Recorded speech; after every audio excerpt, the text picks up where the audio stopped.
Hello and welcome to yet another podcast about Spurs, where we look back on another month where our silly sausage of a manager has once again failed to cut the mustard and parked the Tottenham Hotspur Wienermobile dangerously close to the relegation zone. This month, Spurs have continued to hit walls throughout January, leaving it as one of the worst months in recent memory. Frank Ball's started to resemble what happens when you leave a pack of Richmonds in the boot of the car for a couple of days in July. It's soft, smelly, misshapen, and definitely not fit for human consumption. January was a dog of a month without a banger to be found on the pitch, nor any real bombers in the transfer video, and Frank is definitely identified by many as the weak link. And yes, the Champions League, we've made a stand. We mashed Dortmund and had the Frankfurters for breakfast, but we continue to roll over in the league, leaving us with little to relish given the tough run of fixtures ahead of us. Right now, it looks like we have little hope of being able to catch up to the European places in the Premier League. As for the manager, the fans react so poorly to each media grilling he receives, Frank's future is starting to look as soggy as a barbecue in the Great British Summer. So butter your buns and join us for another episode of Yaps, the podcast that really knows its onions. I'm joined today by my regular yapper, Stu. How are you doing, Stuart? I'm all right. I remain a bit of a doubting Thomas, but beyond that, I am okay. And you may have noticed, especially the viewers on our YouTube channel, that we are a little thin on the ground from our American contingent today. No, they have not pulled a Josh Sargent and refused to make themselves available. They will be back before too long. But much like Spurs in the Champions League, we're being forced to do the best we can with a depleted squad. So, like Spurs did with Mattis Tell, we've looked deep into our squad and we've brought in a more than capable replacement. Our dear friend from Blue Sky, Fergus. Hello, Fergus, and welcome to Yaps. Yeah, thank you very much. I really appreciate that intro. Yes, it's good to be here, and hopefully I'll say some sensible things. Just tell us a little bit about your relationship and history with Spurs for our viewers and listeners. Sure. So I think I first started kind of appreciating Spurs. I mean, it was after the 1990 World Cup, and Gazza was obviously kind of had main character energy. And I was, watched the FA Cup on the BBC, and obviously Gaz was playing for Spurs, and it was fantastic watching him. And I think actually also at the same time I had a dislike for Arsenal. I grew up in Salisbury, so it's not like I really properly understood the rivalry between the two, but it was, I was on the right lines. In the 90s, more just kind of followed them on Match of the Day. But it's when I moved to London in around 2000 I really started properly following them.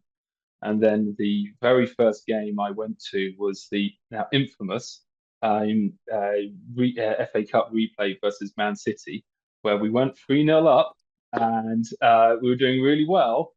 Didn't realise Joey Barton had been sent off at half time.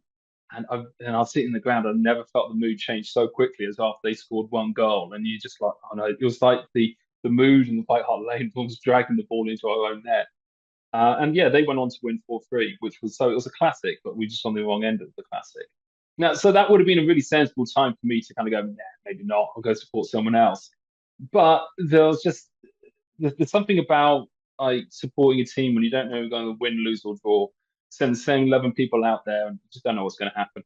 And so that was really kind of, that made me properly fall in love with Spurs if I hadn't already. So yeah, I could have chosen better. The warning signs were there, but I was like, no, that's it. This is my team. So I have been following them religiously ever since. So yeah, there's been a lot more downs than ups, but when those ups come, they are amazing.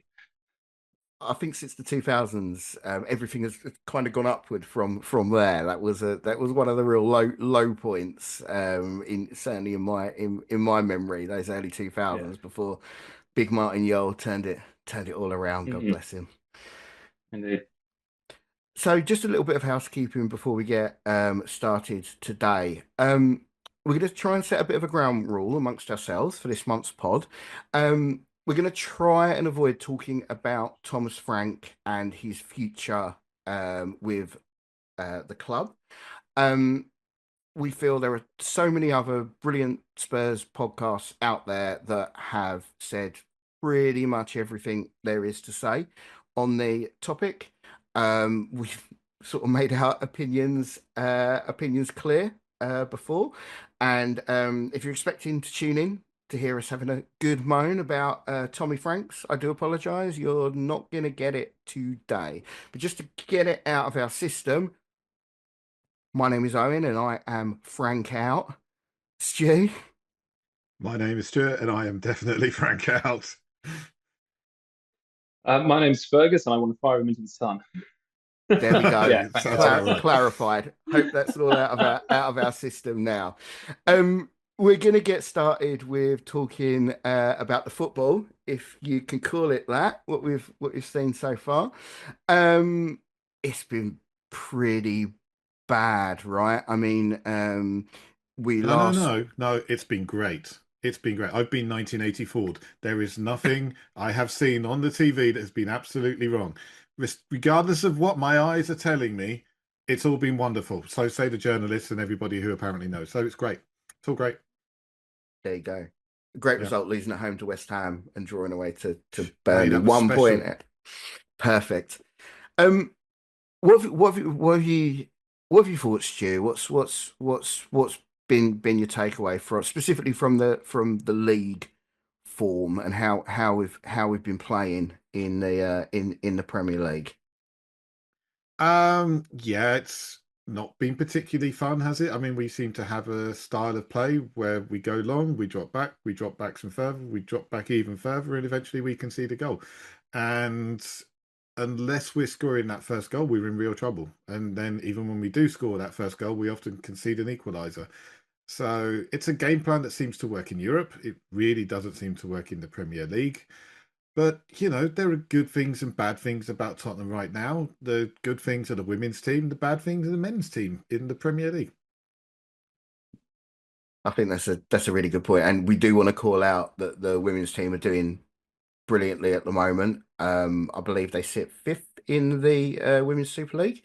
They played pretty well against Liverpool in the last game. It looked like they were gonna nick a draw, but they conceded two in stoppage time. Liverpool probably did deserve to win it on balance. But I think we're looking pretty good. I've watched the last few games. I think the new signings they've made look really good. Olivia Holt looks like a star. Biff England is out there doing what everyone knows she can do after a tricky time previously. So yeah, loads to be positive on the women's side of things. So we're not all doom and gloom, are we? We've got some things to celebrate about Spurs. And the Champions League, of course, where as of record we have just made our way yesterday into the is it round of 16? I think we go Round 16. straight into. Yeah, we avoid the dreaded punishment playoff. And we it's not a bad selection of teams we can potentially draw in the next round. I think it's Juventus, Galatasaray, Club Brugge, Atletico Madrid. I think, Atletico Madrid. Yeah. I think that's a good bunch of teams. Who would you want out of that pack? Yeah. Wow. Do you go for the obvious easy one, which would be Club Brugge, or do you go for the one where Randall Colomwani is likely to have a game? In which case, you've got to be going for Juventus because he only scores against his ex-clubs. No. Yeah, I think we owe Juventus after the Champions League defeat, where we beat them over 160 minutes, just not over 180 minutes. So it'll be nice to kind of play them again and put them out this time. Yeah, and I want to have Chiellini watching it in the stadium as we knock them out, and a microphone thrust in front of him after the match to see what he's got to say for himself. Yeah. Can I just make one point before we go on any further? I'd just like to find out what Arsene Wenger feels about Tottenham Hotspur right now, because if you recall, just before the Europa League final, he was questioning whether Spurs or Man United deserved to be in the Champions League because he didn't think we deserved it and we were good enough. Well, I mean, we're fourth in the table in the Champions League. That seems like we're pretty good, and we're there because we won a trophy, so we're champions. So I'd like to know what he thinks about us now. And we Go on, beat Stu. Bodo Glimt home and away. This is a Bodo Glimt side that beat Atletico Madrid and Manchester City in the last 2 games. So they're not bad. No, they're not. I think it's this classic situation where wherever Tottenham do well in something, everyone in kind of like the football hierarchy, the upper echelons of the football hierarchy start to think there must be something wrong with this competition if Tottenham are doing well in it. Because there's been a lot of talk today about how, oh, is the Champions League as good as it used to be? Is this new format working? And I'm sure it's because you've got teams like, and it's probably not just Tottenham, it's probably teams like Tottenham, Sporting, clubs like that finishing in the top 8, and some of the European darlings like PSG and Real Madrid finished outside and have to go into the playoffs now. But I think all the teams are there on merit. You can only play the teams that you're drawn against, and sometimes teams get better draws than others. So I think that's ridiculous looking at the competition at this early stage.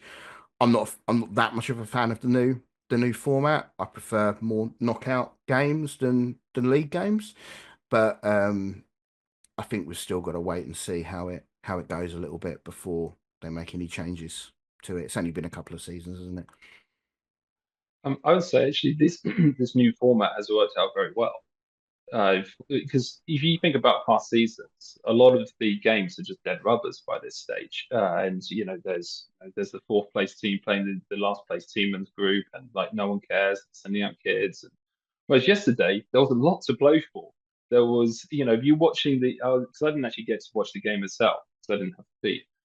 So I was watching where the positions of the teams they're going up and down. It was changing on goals, and it was, I mean, like that's exciting. It mattered. So I think this format has actually worked out well. It does mean the players are playing more games. It does mean they're having to play more high intensity games than in the past, which is obviously a concern because these games lead to more injuries, as we would know.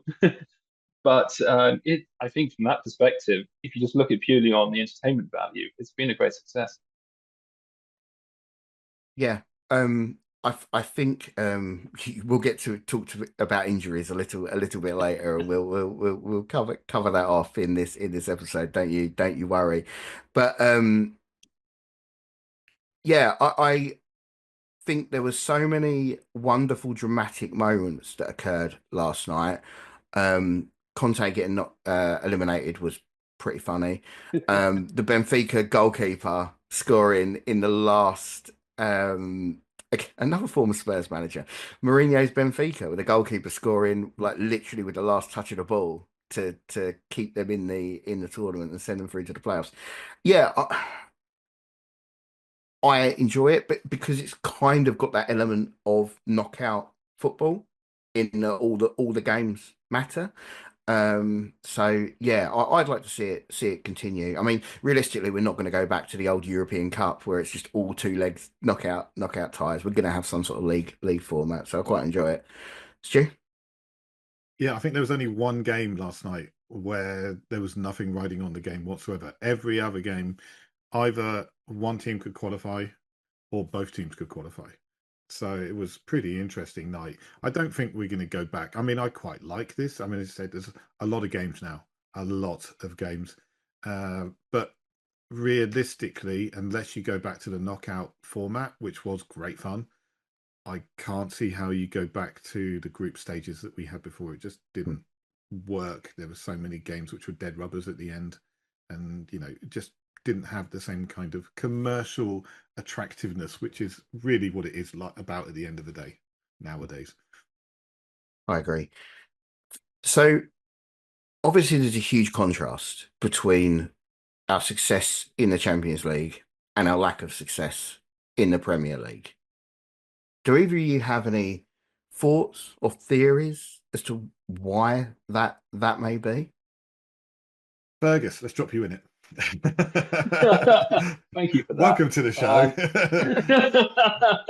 Well, I'm told by a lot of people it's due to the physicality of the Premier League, and obviously the amount of money in the Premier League now. There isn't the diversity of quality. There is like every team can beat every other team, as we are finding out. So there is that. It's possible that a couple of our players like Xavi Simons hasn't still quite acclimatized to the pace of the Premier League, but he's more used to playing Bundesliga teams, and he's had put in two good performances, first against Dortmund, then against Frankfurt.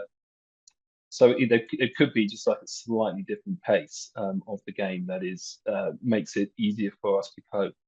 But sometimes it just can be a psychological thing. You just are you, we proved last year that we can compete in Europe, and so they're going to play teams that they've played before, like such as Frankfurt, Bodo Glimt, and we think that we can turn up, we can get results. And if you go in there with that mindset and you play positive football, then good things happen.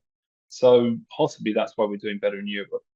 Unfortunately, I don't have the zones. I haven't watched any of the full games, and so I'm just basing this on highlights. But yeah, it looks like we are attacking with a lot more fluidity in Europe than we have in the Premier League. In the Premier League, it looks like we get the ball up the pitch in various manners. Sometimes it's long ball. I think I've seen lately a little bit more passing. Admittedly, that was against Burnley and West Ham, so they're not maybe not the greatest teams. But we get the ball to the final third, and then you look up, and there's no one to pass the ball to.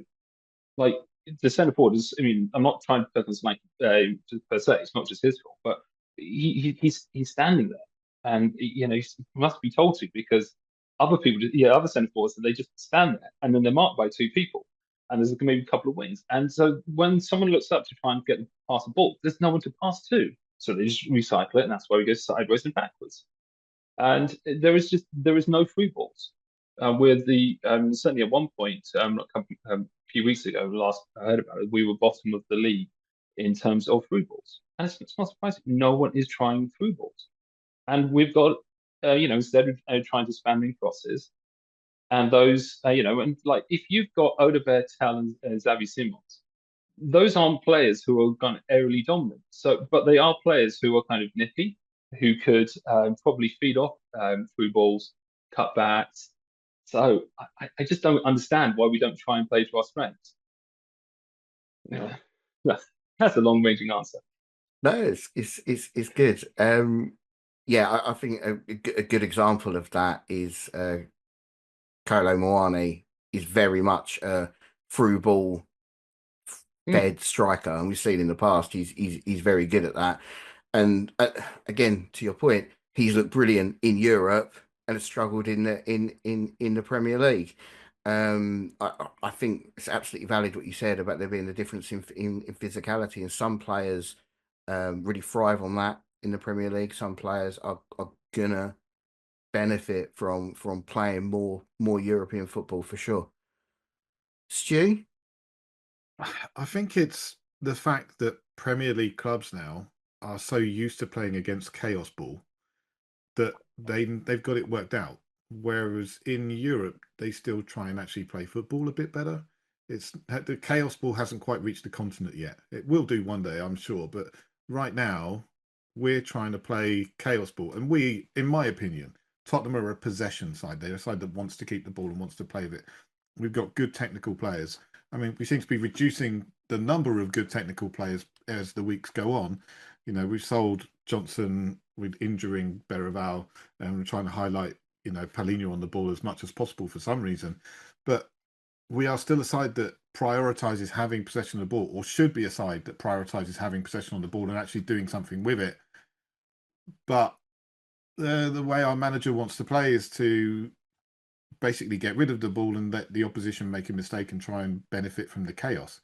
So that works in Europe because European clubs aren't used to chaos ball. But it doesn't work in the Premier League because when you're up against Burnley, West Ham, Bournemouth, these clubs play a certain amount of chaos ball themselves. And they're generally better at it than us. So, we tend to lose out.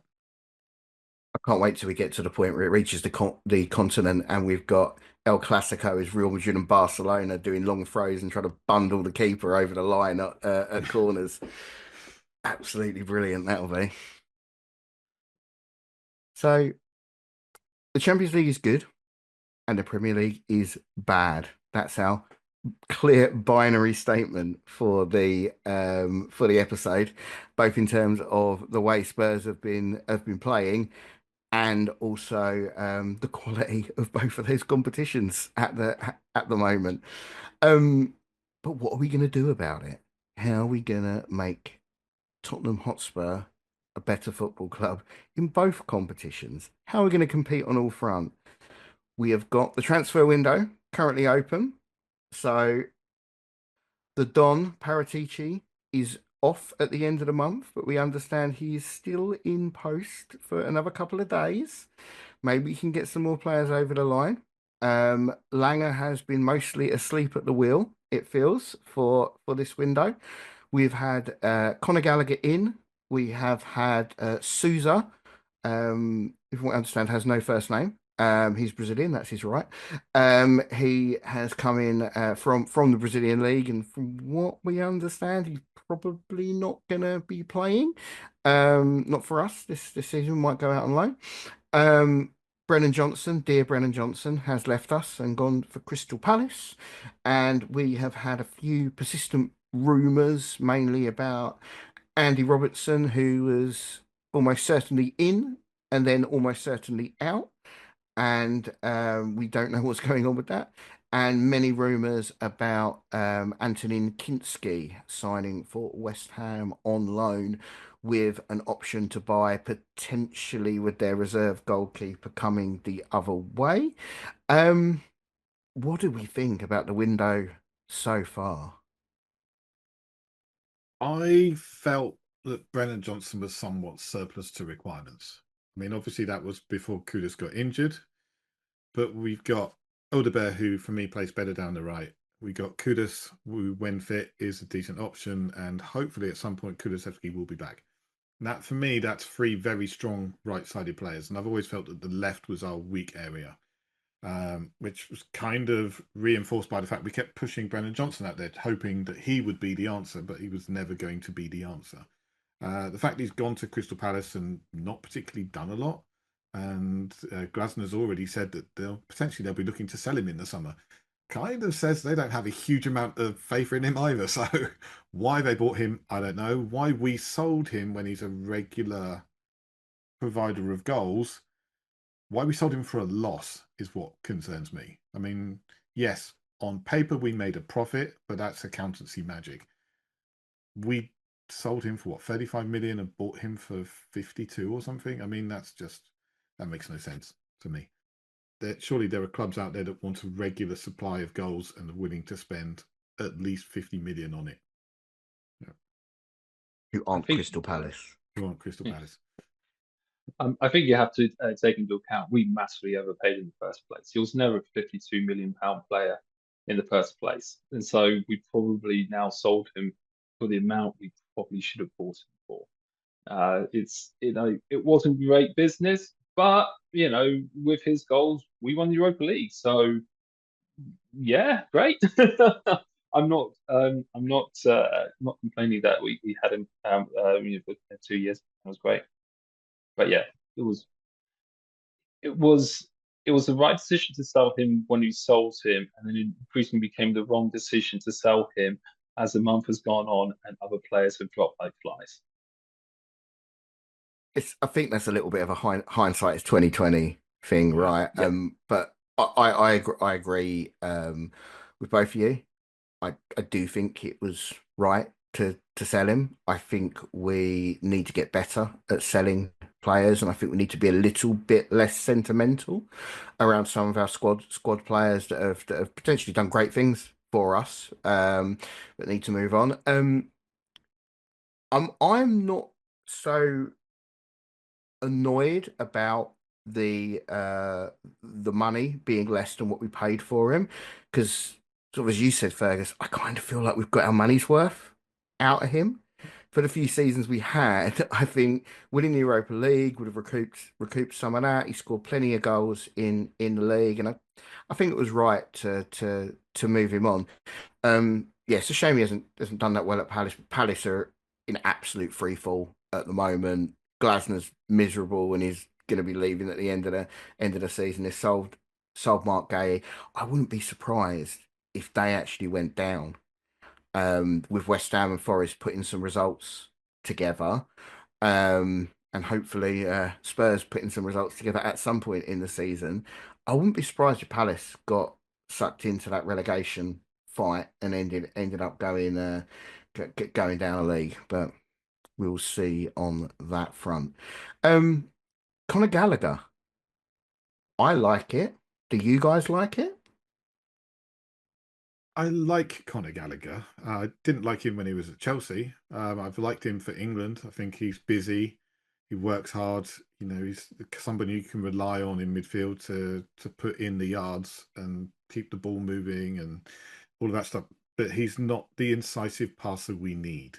And realistically, we still need someone who's going to be able to play a through ball because we've got, well, Porro's injured. Romero can't do it himself all of the time. I mean, frankly, we need a Romero at the back and a Romero up front right now. And, you know, the only other real passer we've got is Xavi. And frankly, his radar seems a little bit off at the moment. So we definitely need somebody who's going to play the ball. And Conor Gallagher really isn't that guy. But good to have him with us. Romero's Yeah, trying his best to play in defence Trying and to up do front. defence, yeah. Fergus, sorry, Yeah. go for it. Yeah, so on Gallagher, I think it is the two thoughts in your head. There were one, he's a good player, but two, he's the wrong player. Just for us, in terms of we needed a different profile midfielder to come in. I mean, it's obvious to everybody who looks at us we don't need more eights.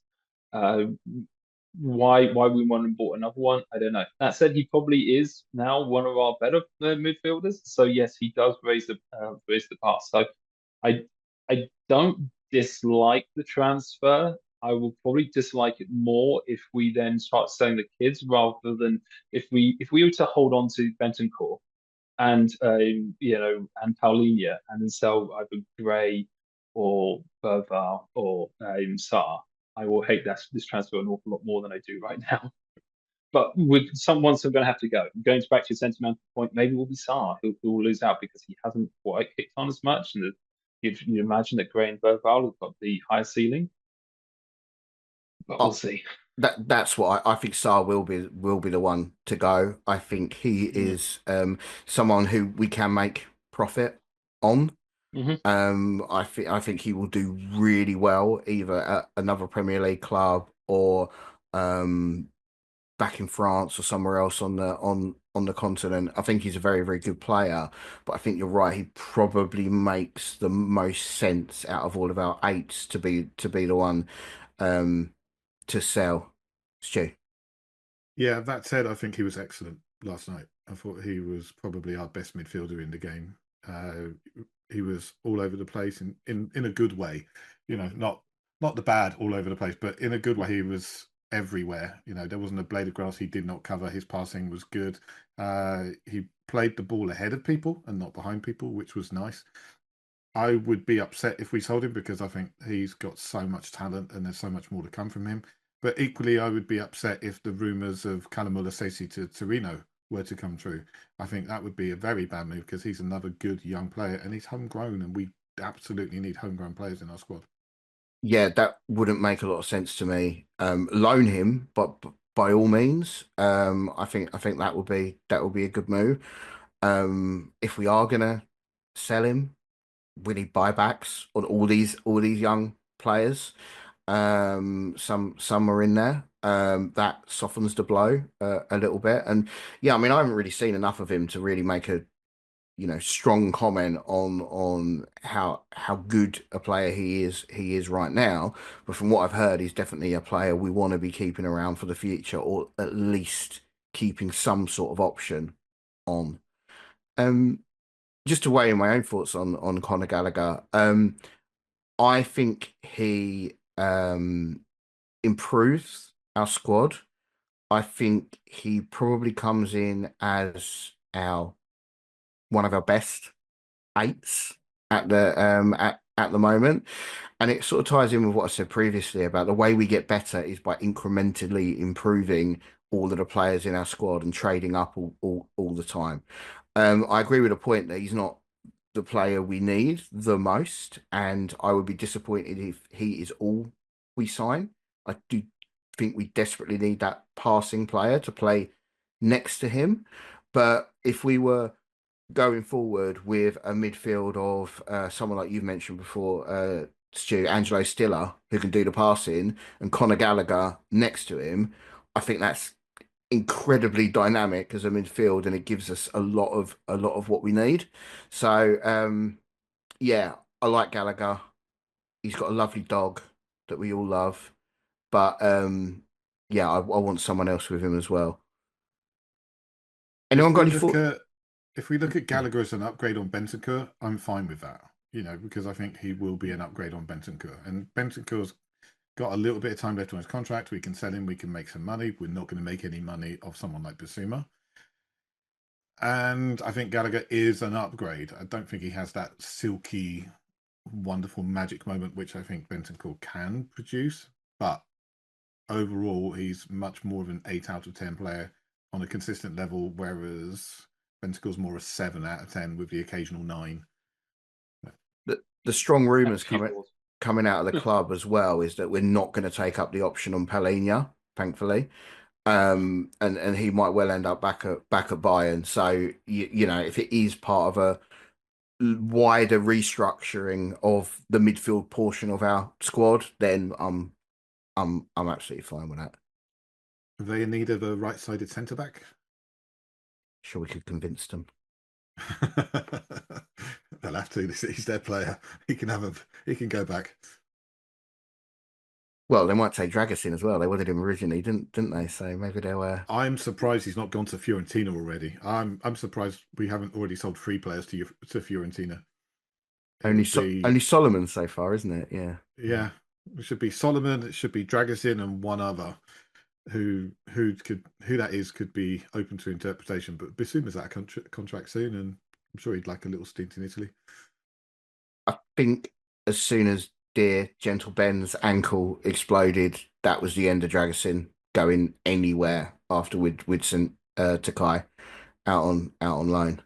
So yeah, I think we'll have him to the end of the season. Then I wouldn't be surprised if he goes back to Italy. I mean, in fairness, though, we could sell him and we would be okay, I think, because we do, because Paulinho's dropped back into play centre back before and he actually looks quite comfortable there. And you also got Byfield coming through now as well. So we could probably be fine without him. I mean, he's only going to come on and play the odd 5 minutes or so in the odd game, Are like you, he did. Was it against West Ham? Came on. yeah. Are you forgetting that it was recently revealed that Mickey van der Ven had a knock? Just a knock. He'll be back soon. He'll be back too. Just a knock. Okay. The dreaded knock. Okay. Yeah. Oh God. Yeah.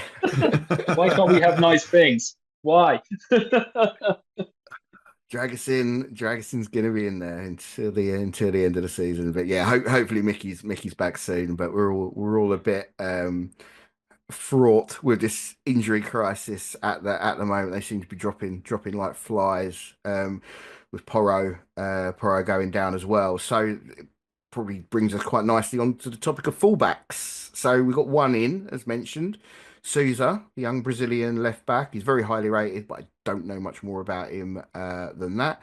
And the rumour was Andy Robertson, which still might be happening potentially. I think it depends on what Liverpool can do in terms of recalling Tsimikas from Roma. So, any thoughts on the couple of left backs you mentioned there? Yeah, go on, Fergus. Yeah. Okay. So I don't fully understand why we're going for Robertson. I mean, yes, on paper he's a good player, Premier League proven winner, etc., etc. But he's only like a few months younger than Ben Davies.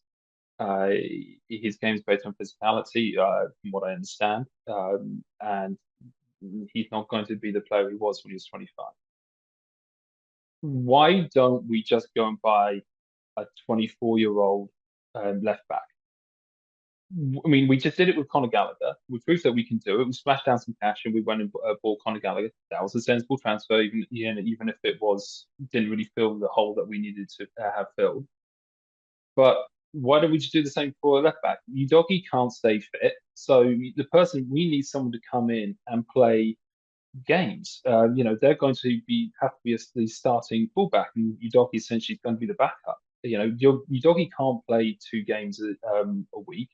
And Robertson's probably not going to be able to play 2 games a week. So to me, it doesn't make sense why we're going for him rather than going for like another, say, 23, 24-year-old prime, ready to go, who'll grow the team over the next, 4 or 5 years. We once again, we keep doing this as our transfer policy. We just seem to want to just do what's convenient, be reactionary, and it's not a way to build a squad. I just so it's not that I've got anything particularly against Robertson. It's just more I've got something more against our recruitment policy here, and it's what that transfer actually represents is my issue with it. We have been linked to Hugo Bueno from Wolves, who is a 23-year-old Premier League left back. But I mean, although he can play left back and left wing back and is supposedly attacking, he's got 1 assist all season, and he's coming from Wolves, so that's a worry. Did he score against us in the game this season? I'm pretty sure he did. No, he's not scored this season. He's not scored. He's got 1 assist, and that's it. Right. Okay. I quite like him.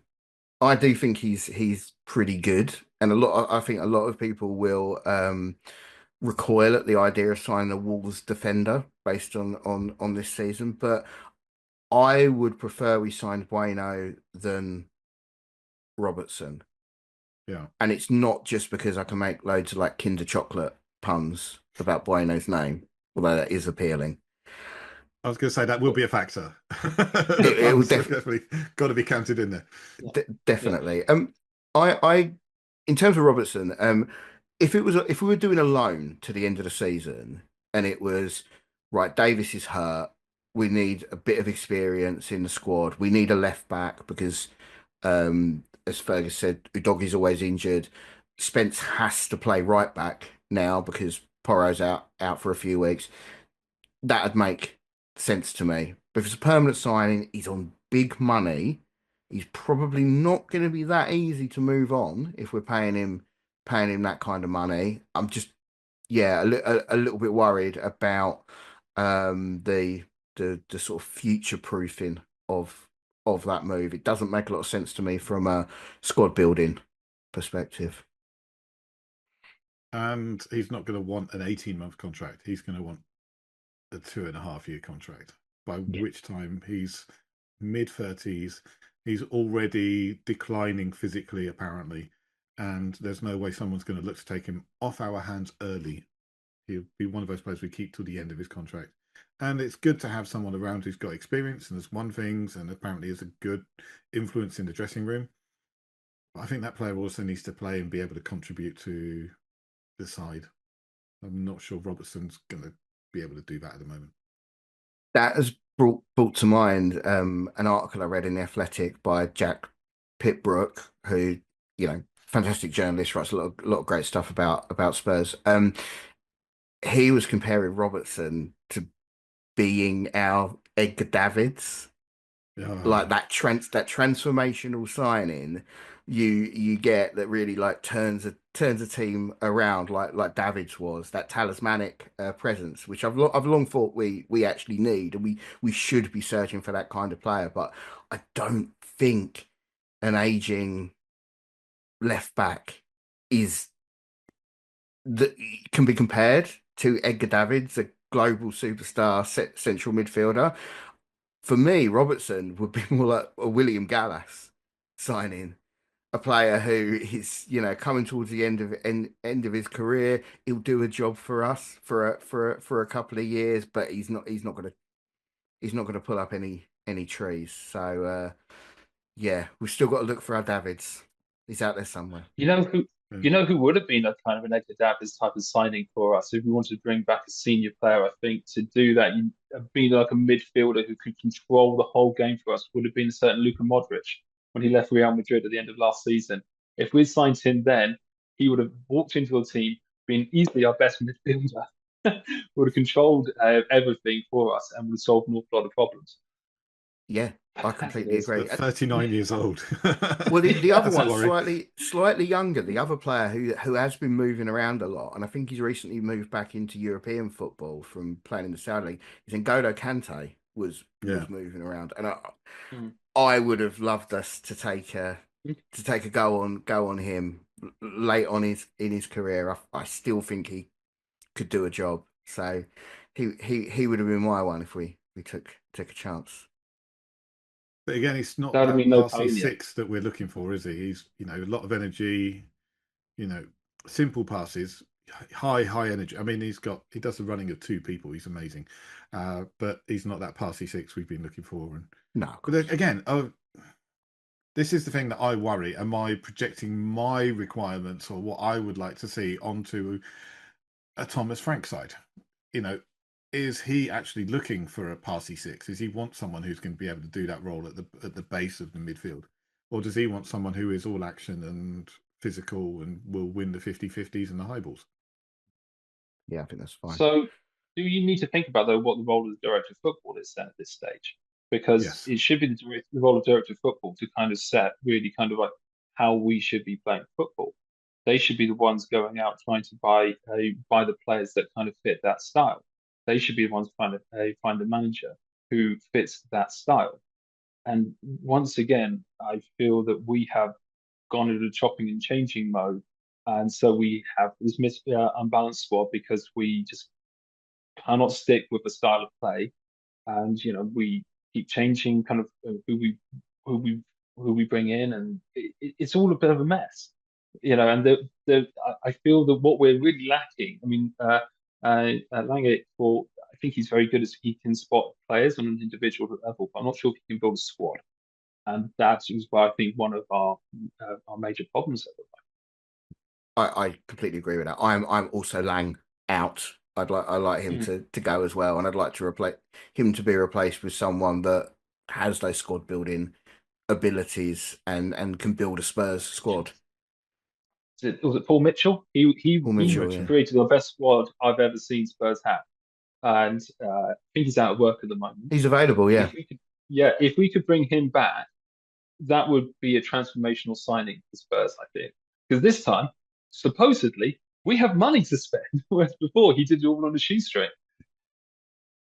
yeah.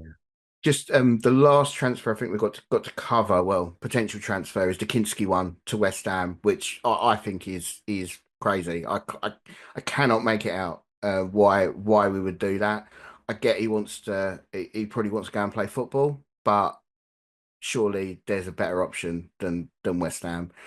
And I don't want their useless reserve goalkeeper that they signed, played him for 2 games, and then immediately binned him off because he was terrible. I don't think we should be doing them a favour like that, to be honest.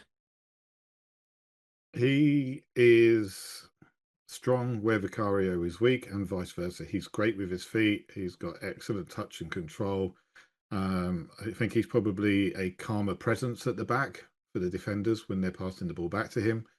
But he's pretty bad at actually judging the flight of a ball, and we've seen him concede goals and, you know, just based on that, just by missing things. And I would be concerned if he was our number one. He's a talented number two, and he can learn and he can grow. If he was to be going to West Ham as a guaranteed number one on a loan deal with no option to buy, I'm okay with that. If we're getting, was it Matt Hermanson back to sit on our bench? Okay, he's probably not going to get to play a lot of football, sit on our bench as much as he would at West Ham. But if there's an option to buy at the same amount of money we spent on him last January, I mean, that seems crazy. I think the FA Cup game against Aston Villa was a real misstep from someone I'm not going to mention on this podcast. I You can say mean, his name. Yeah. yeah, okay. Frank should have picked him, right? I Yeah. mean, I know that it was Aston Villa. I know they were a good team. but I assume that the conversation was had is like you're our cup goalkeeper, not in the Champions League, but he was going to get the domestic cups, and then Frank bottled it and put Vicario in instead. And I would imagine that that has probably been a large fact, if these rumors are true, that is. And I would imagine it's coming from Kinsky, because I couldn't imagine the Spurs are trying to get him out the door. So I would imagine this came from Kinsky. He wants to go and play football because he suddenly realised that I had one option to play literally, the rest of the season in the FA Cup, and that was taken away from me. He's not going to get in the Champions League. He's not going to play in the Champions League games. He's not going to play in the Premier League games. So I think this has just been a misstep by Frank here, and that's created the situation. I firmly agree with that, and yeah, I agree. I think that was a crazy decision because there is not that big of a drop off between No. Vicario to Kinsky that it would be risking that cup tie turning out a great deal different to how it actually turned out. Yeah, I'm totally with you. Right, so we're all agreed that is a bad transfer if it happens. Just before we move on, one quick question, very briefly. You could sign one player in this transfer window. Who would it be? Try and keep it realistic. You know, I'd say re-sign Harry Kane. One player. Who'd you go and get? I've got a small list of sixes that I would be looking at. Manu Kone, Morten Hjulmand from Sporting Lisbon, and my number one choice, and it's the guy I've been talking about for ages, Angelo Stiller. If we could get Angelo Stiller, that would be fantastic. If he could bring his manager with him, that would be even better. Cool. Fergus, any? Yes, similarly from a profile perspective, bringing it past the six. I don't know all of the best players. I did say Lily White Labs did do a really great video on it, and at the time I remember all the names. Now I don't. Garcia, I think, was one. Was the first person you mentioned, Stu? Is that the guy from Roma? He sounded like, yeah. Is he the guy from Roma? He's at Roma. Yeah, Yeah. he almost sounded like a Moussa Dembele kind of regen, which is obviously got me very excited. Because wow. So yeah, one of those two players or Spurs you mentioned, I think would be great. So I don't know who it was going to be, and I'm not going to try and second guess what the hell we're going to do, because there's all these kind of great names we put out there, and then we just kind of just go and find someone completely left field normally. So I'm not even putting my hopes up on anyone. In my own typical vibes guy sort of way, I'm just going to pick someone regardless of squad profile, regardless of whether we actually need him or not. I'm just going to pick a player I really, really like.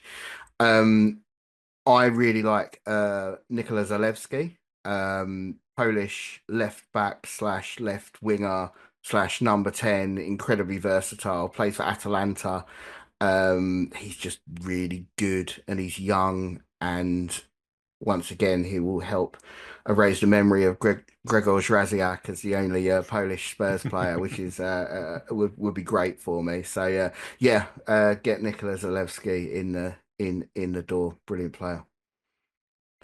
Okay, moving on. We are gonna, although he cannot be with us on this call today, we have got a Doug meta question of the month that we're gonna try and do justice to without our dear friend Doug here with us. So Doug's meta question: in how many years will it take for Spurs to win the Premier League? What type of investment, strategic advantage will it take? It's more than just purchased by a petro-state, as Newcastle did that, and they aren't anywhere near the title at the moment.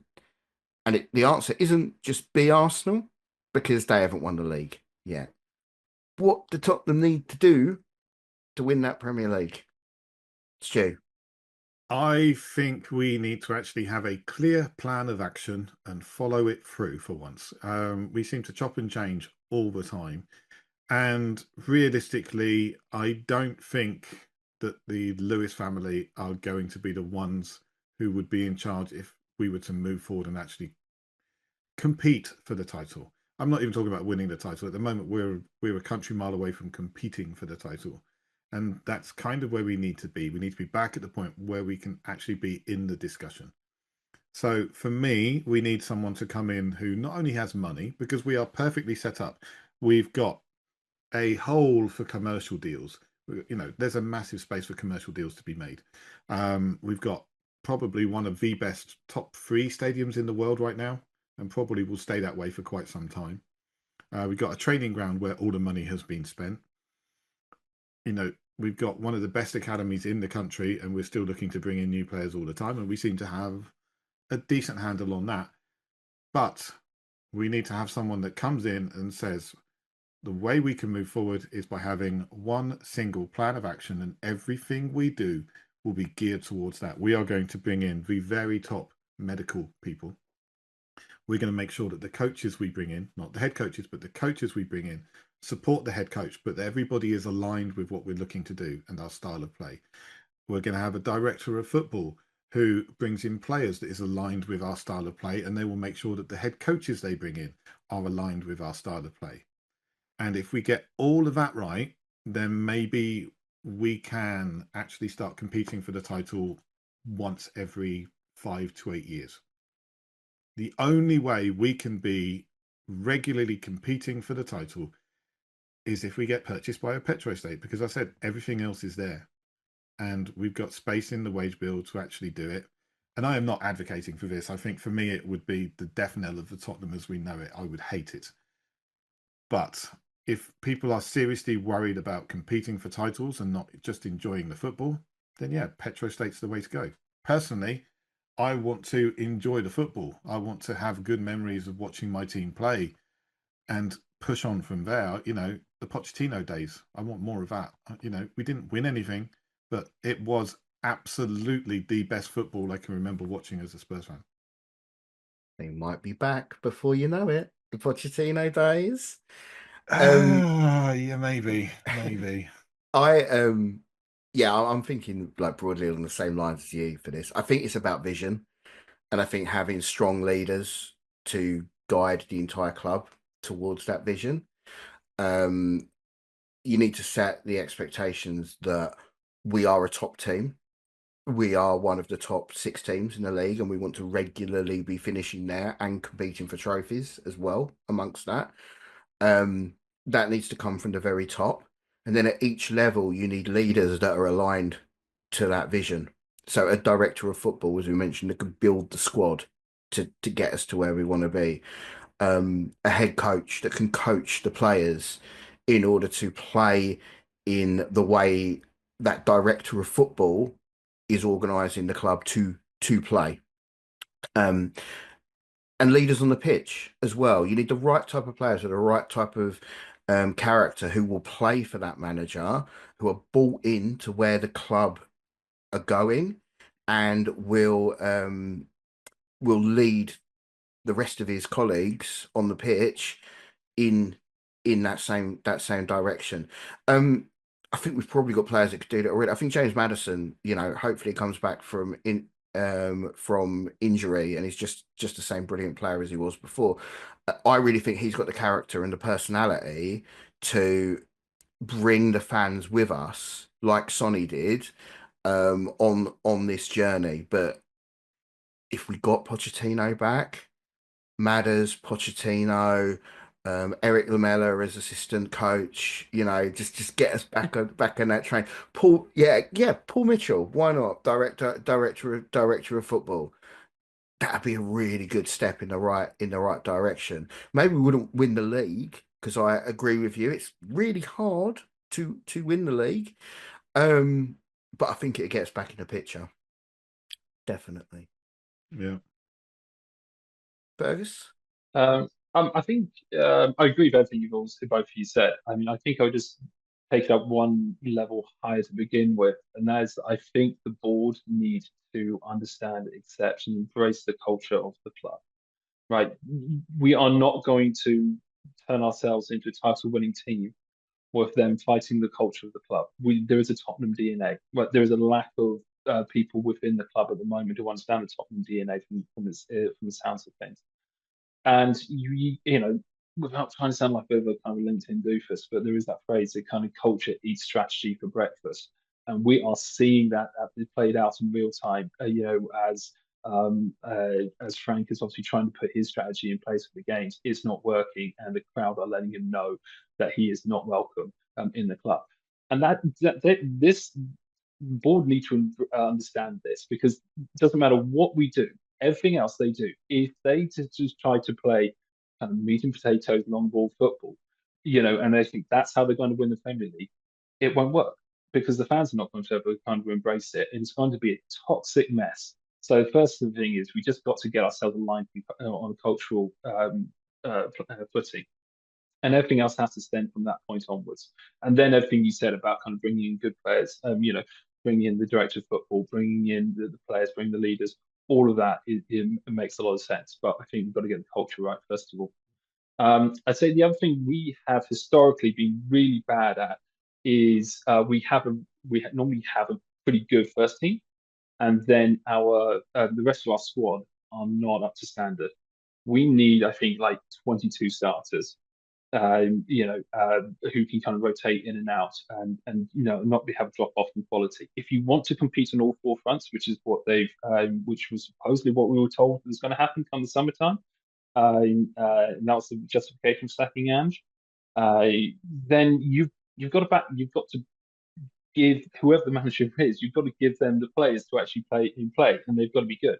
So I think you need like 22 solid starters, and then build the other, say, 6 or 8 spots, however many you decide to kind of have in your squad, as that's going to be some of your academy players, and that's where you're going to be some more the prospects, like the kind of like Matthias Tell or something like that. I know it's expensive prospect, but he's still a prospect, So you then develop those players, and you nurture them, and you give them a pathway to how they're going to develop in the team, because that at the moment is missing. I think you need to build on that as well. You've got your squad with decent number of high quality players, which certainly we are missing. We don't even have a great first 11. We have a good first 11 with some standout players.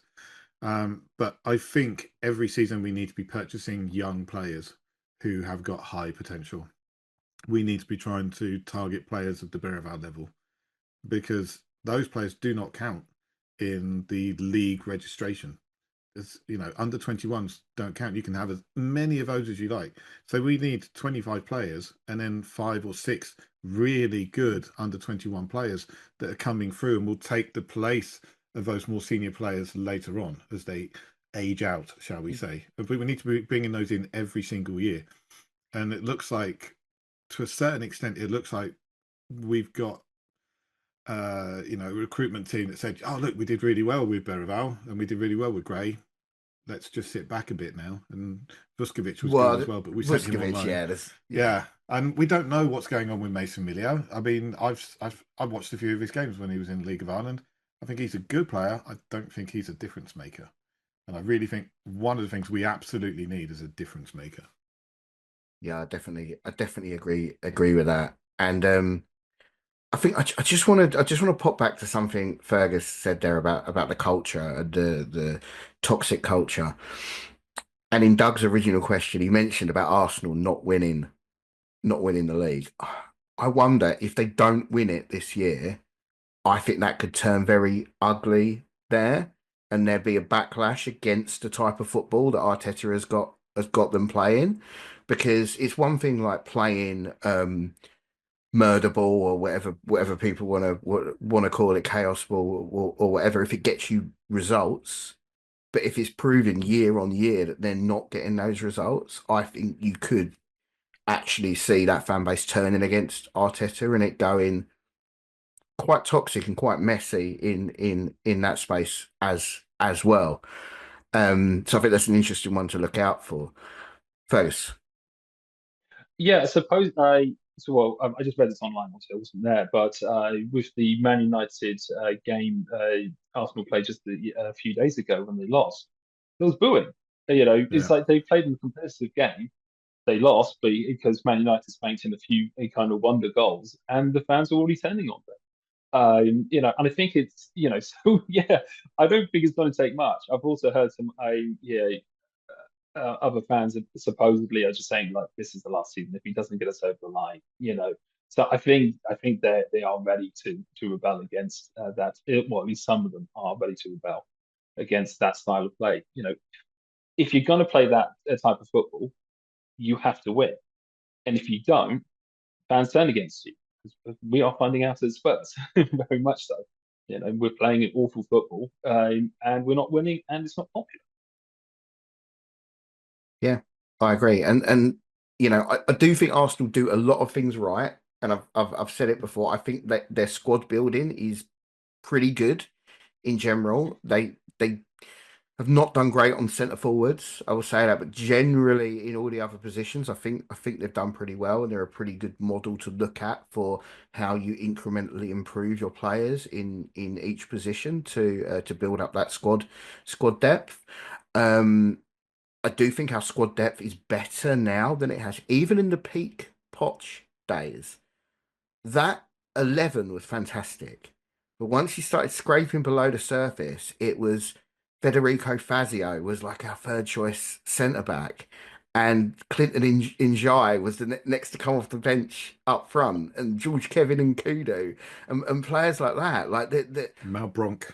yeah, if you look at some of the subs benches for those Pochettino games, especially the later ones, it's real slim pickings, and we made a mistake then not to invest and improve the squad and build on that 11 that we had, because we had such a good 11. It led to the decline, which eventually cost Poch his job, because we just didn't have enough, and the players that would have been fine being bench players or rotation players were actually the first choice players, like Winks and Sissoko. They would have been absolutely fine playing in a squad, but they should never have been our first choice pairing in the midfield. And I think we're starting to move away from that. I think the squad is better than it has been, but we've still got a ways to go to build that 11 and get the quality there for sure. Cool. Right, so that's how we're going to do it. If you're listening, Lewis family, um, good director of football, get the right manager, get the right players, and you'll be winning the league. No problem. I'm just going to move us on to our last segment now, where we have a little look at the world of social media, and we call out our Skeets of the month from Blue Sky. Who would like to kick us off with that? Any thoughts on the general feeling in the fan base, or any particular Skeets you want to call out? There's been a touch of toxicity. There's been a touch of like toxic positivity as well. But there's been an awful lot of good black humor. Like the Spurs play today, Skeets have been fantastic. Just like they just make you laugh every single time. But I'll be honest, I found it very difficult to pick out a Skeet of the month this month. I mean, there was one from Fergus, but I thought that would be potentially showing a little bit of favoritism to our guest today. But in the end, I've gone for one from John D. Lewis, and he said, I think we all have to accept that we might not get into Europe next season, and that this is a transitional season and it may not be the last. It will be one which may end with players leaving, even ones signed recently. Be of good heart. This is a long-term job. And this is the important part. He signs off with hashtag NUFC. That's a Newcastle United fan, but I've seen exactly the same kind of comments from Liverpool fans, Everton fans, Newcastle United fans. We are not alone, everybody. We are not alone. That's a great one. I love that, Stu, and yeah, that puts it in perspective a little bit. With my skating month, I've decided to bring the tone down, somewhat unexpectedly. And I am going to call out a friend of the pod, our previous guest, the wonderful Nesbert. And he writes, "Hey, if we finish 17th and win the Champions League, Thomas Frank can go from eating my butt, derogatory, to eating my butt, complimentary." That really made me laugh. Yeah, he's always good for a laugh, Nes. And I think we'd all take 17th in the Champions League, wouldn't we? Yeah. Okay. Actually, here's a hypothetical. I'll put it out there. would Spurs become more or less of a banter club if we finished up around 17th again, won the Champions League, and then sacked our manager for a second season running? More of a banter club, absolutely. More, but in a Yeah. really funny way and a really like banter I could get on board with. I think. Yeah. Yeah, I think that'd be hilarious. One of the main reasons, and bringing it back to social media as well. Um, I really desperately want us to win the Champions League just so I can post hashtag Frank out as soon as the final whistle goes. You know, just the greatest Yeah. achievement in the club's history. Like, no, he has to go. We set a precedent, Yeah. and he's out. He's out the Yeah. door. Something a friend of mine and said to me earlier, and something that's it's kind of been doing the rounds a little bit on the socials as well. 17th and Champions League is one thing. 18th and Champions League. Would you take it? No, because I think you go down, we find it very, very difficult to get back up. We would be a target for every single club who wants to travel to our stadium and show us up on our home ground. I think our best players would leave. I think there's a good chance of that anyway. And suddenly you're talking about bringing in players who are taking a step up from their current level, even if their current level is championship, to trying to play for a club that's going to be pushing for promotion again. And if we miss out once, we will miss out twice. And you miss out twice, you very, very quickly find you're losing so much money because the stadium will not be full. The commercial deals will dry up. You're losing so much money and so much support that things get really, really toxic and no one wants to play in that atmosphere. And I Yep. just don't see us coming back. If we go down, I think it's not the end of the club, but it's the end of the club as we currently know it. Even if we win the Champions League. Whilst I don't disagree with anything you said, I will just say the counterpoint is Aston Villa. They went down, was it 8 years ago? I can't remember exactly Yeah. when they went down. And now they've come back up again. And yes, they have thrown a lot of money at the problem, but they are now a very good team. So it is possible to go down, come back up again, and be good. Yeah, but I don't know if I'd want it to go down and then I'm definitely more on I'm the on, side of things that if we go down, we're fucked because we wouldn't hack it. We're too soft, I think, as a club and as an entity to deal with that league, which is a terrifying league. I think the other clubs sort of around your Forests, your West Hams, and your Palaces, to Wrexham. their credit, they've got the grit. They've got the grit to deal with it and get back up. And I just don't think we'd have it in us. I think it'd be a um yeah. I think we could drop down another division potentially. Like some clubs sometimes do. Like Norwich are a good one for doing that. They come up playing the Premier League, do quite well, play some good football, and then drop down. They often go down twice and then make their way back up. I think we could end up getting ourselves in that sort of horrible situation. But yeah. So no, wouldn't take it. Come on, Fergus. yeah. You know what I would do though is if we did get relegated, I would sign Palhinha in that instance because he would tear up the championship. He'd Can you thrive. imagine? He is built for the championship. He would score goals with Seymour from on display. It'd be amazing. Yeah, he would absolutely love it for sure. He would But tear it up. yeah, Realistically, we're 12 points from safety, and I know we've got a horrible run of games coming up, but we're going to get those 12 points. we're fine. We're not going to go down. We've got what the latest supercomputer gave us a 1.67% chance of going down, and that will go up. I mean, that will go up by the end of February. If that's not 6 or 7 or 8%, I would be massively surprised. But again, that's still relatively low. I don't think there's any chance of us going down because there are 3 significantly worse sides than us in the league.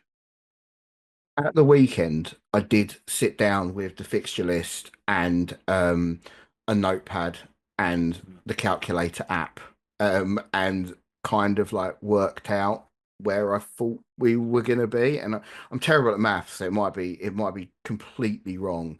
But I had us about 14th, 15th, depending on, and that's factoring in a bit of variance, looking at our form and previous performances against certain teams and what other teams' fixtures are going to look like. And look, I'm not a football supercomputer, but it felt about right to me, like 14th, 15th, which is not good enough, not good enough at all.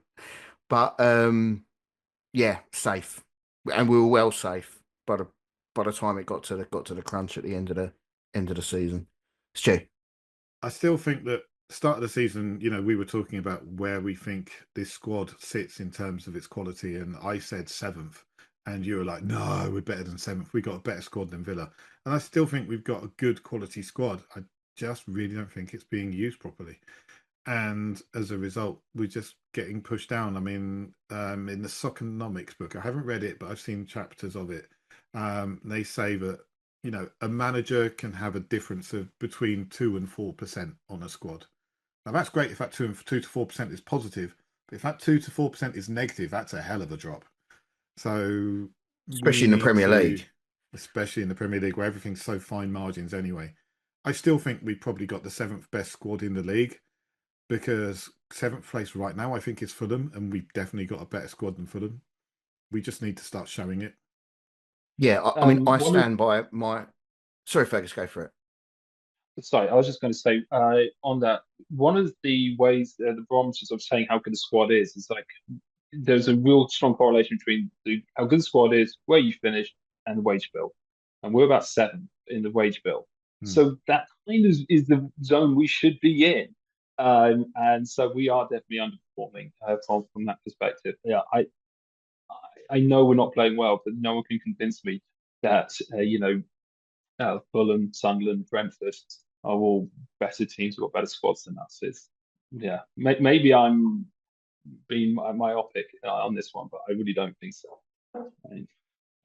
No, I agree. I mean, I stand by my original statement that I do think we have the sixth best squad in the league, and that is when everyone is fit, bar I'm not counting Madders and Kulusevski for this season because I don't think we've ever should have been able to take them into account for this season. But I think even without them, I think we have the sixth best squad in the league, and I think our front line's excellent as well, and they should be getting more goals than they are. I think it's the tactics that's causing that. But if you look at who we've got up front, we've got Solanke, England international, Colin Moani, French international, Xavi Simons, Dutch international, Tel Odebear, French under 21 internationals, Richarlison, Brazilian international. Right? These are top players. They're top internationals for top international sides or future internationals for those sides. You know, we should be better than where we are, and I believe we will be once we get some of those things we talked about in place. Director of football, head coach, get a line but behind the vision. I don't think we're a million miles away on the playing front. A few smart additions and we can get there. As a positive note.